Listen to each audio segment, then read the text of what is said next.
Навистина важна теолошка тема е темата на месиологијата.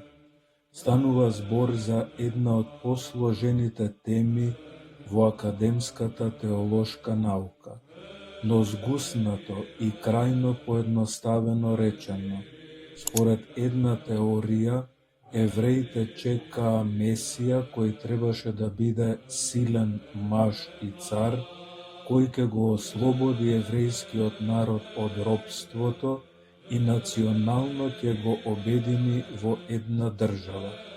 А например, според друга теорија, Месијата требаше да потекнува од свештенички ред, што според тогашната поставеност ќе подразбираше воедно и световна и духовна власт.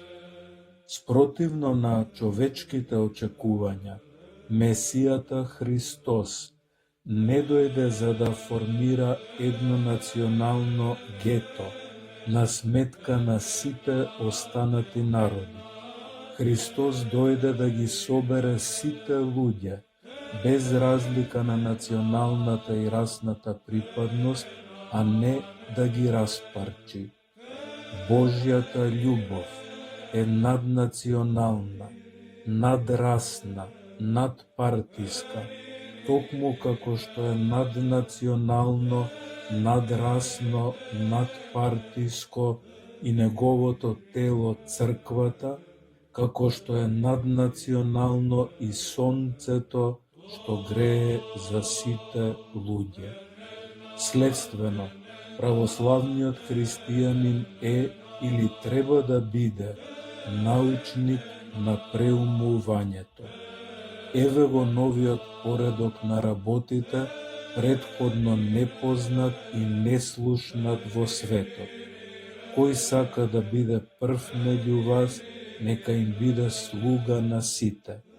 Спротивно на сите тогашни па и сегашни правила, каде што владеат богатството и силата, Христос повикува на првенство на љубовта и на владење на старешинството според саможртвената љубов. Вистинските првенства секогаш се стекнуваат со само жртва. Доколку таткото сака да е прв ќе се жртвува за сопругата и децата.